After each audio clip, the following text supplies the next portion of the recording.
Hello, and welcome back to Dungeons and Dragons Basics from Dice to Roleplay, where we learn a little bit about Dungeons and Dragons, how to play, and how it's applicable to people's lives.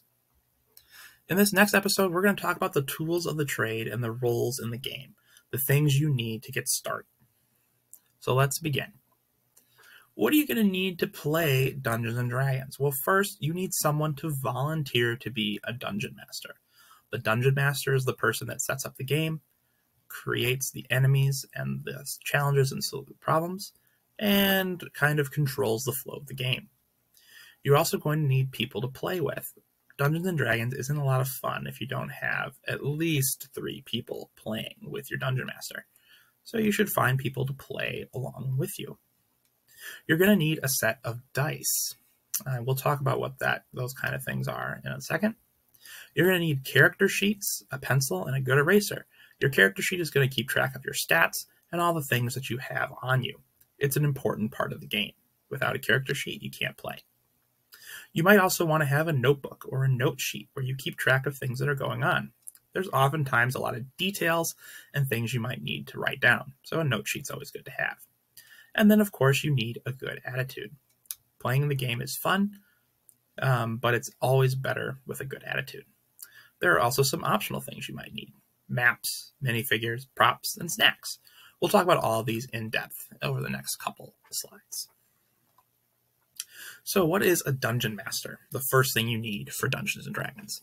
Well, the Dungeon Master is the key to any role-playing game. The DM runs the game, enforces the rules, and narrates the story, and creates the world the players will enter. Being a Dungeon Master requires the most preparation and can be time-consuming. The world and the people that inhabit it are all played by the DM. Basically, anybody in the game that's not a character played by a player is going to be played by the Dungeon Master, so they have to be prepared for a lot. Dungeon Masters also have to prepare the conflicts in the game, since they play all the bad guys. Players work closely with the Dungeon Master before the game starts, so their character fits into the world, and the Dungeon Master, of course, is also there to help you build your character if it's your first time. Generally, Dungeon Masters are a little bit more experienced in playing than your average player.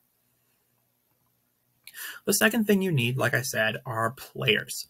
Players are the heroes of the story in Dungeons & Dragons. Players create a character that will adventure in the world the Dungeon Master has created and interact with non-playable characters, fighting evil and saving the day. While the DM sets the setting and the basic plot of the story, players are going to provide the meat and cheese of the adventure.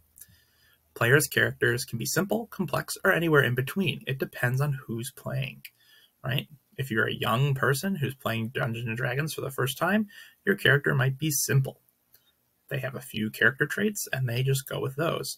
Or when you're a little bit older and you've learned a lot more, they might become more complex, having tragic backstories or difficult personalities. You're also going to need dice. Dice are an essential part of Dungeons & Dragons because rolling those dice is going to be about how you play the game. A basic set of dice usually consists of a D100, or 2 dice that become a 3-digit roll, a D20, a D12, a D10, a D8, a D6, and a D4. As you can see, right, they all kind of look like this. These dice are going to be essential for how you play the game. As you go along, your Dungeon Master might ask you to roll for different things, and using your stats, your dice help you determine how high of a score you get, and that determines what happens to you. Character sheets are also necessary for players in Dungeons & Dragons. Character sheets contain the stats and important information for each player, including stats, abilities, feats, and background information on your character.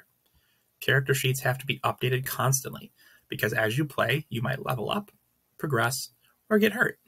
So a pencil is always good to have in the game. Whether you're updating your hit points or keeping track of spell slots, you have to be able to write on your sheet. A good eraser is also important, especially when it comes to your hit point total, as it's going to change frequently. It's always good to have a note sheet. These campaigns can become long and complex, so keeping a note sheet with important information like people you meet, the enemies you fought, or major plot points can help you remember what's going on and make it so that you can make a better decision as a group of players. Generally, parties have one really good note taker and several not so good note takers. So it's always good to have someone who's a little bit more organized playing with you, so you have someone who can take good notes. Notes can be as sparse or as detailed as you wish. They're your notes. But regardless, having some basic information is always a plus when playing. And that way you can remember all the important stuff at least. There are some things to consider as well. Characters' names and roles, the lore and backstory the DM tells you, and then the names of cities and events so that you know kind of what's happened. You don't forget anything important.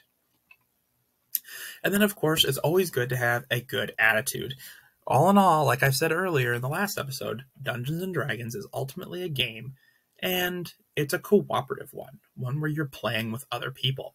You're going to be working with a team of players, so being cooperative, courteous, and polite can go a long way in having a successful game. The goal ultimately is to have fun, and so if someone isn't courteous, kind, polite, cooperative, it can make the game very difficult and challenging for the others. Although you are playing against the DM, they are doing a lot of work for you to ensure that you have a fun experience. So, although during the game you might jazz them a little bit, or they might get under your skin, you should thank them and be kind. They are doing a lot of work so that you can enjoy the game. And be willing to roll with the punches in the game. It's about reacting to the story the DM is trying to tell.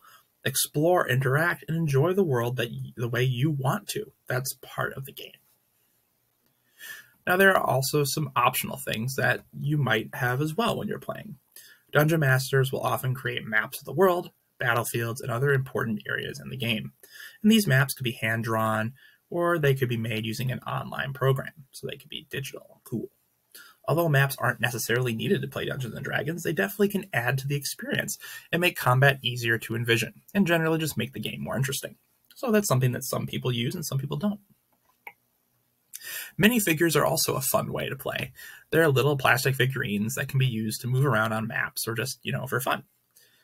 There are many different places to get minifigures, like your local game store, online, or at specialty stores like Hero Forge. Minifigures can be expensive and sometimes require players to paint the figures themselves. So depending on the amount of investment you have in the game, minifigures can be an exciting way to bring your game to life, or not. It's up to you. There's lots of different ways to play. Why not dress up for sessions? Props and costumes can be fun additions to any session. Dress up like your character. Bring a sword with. Who knows, right? You can do whatever you want. You can dress up partially or fully as your character, if that's what you want to do. Props and costumes are in no way required, but they can make the world seem more alive as you roam through your adventure. And of course, snacks. Make sure you got some snacks. D&D sessions can be anywhere from an hour long to an all-day affair. Make sure you bring water and some simple snacks to keep up your own hit points. Snacks like nuts or raisins can be an excellent way to keep your energy up as you explore the world your DM creates for you. That's going to be it for this episode of Dungeons & Dragons Basics from Dice to Roleplay. Thanks for listening, and next time, we'll continue to learn how to play Dungeons & Dragons. Thanks again, and see you soon.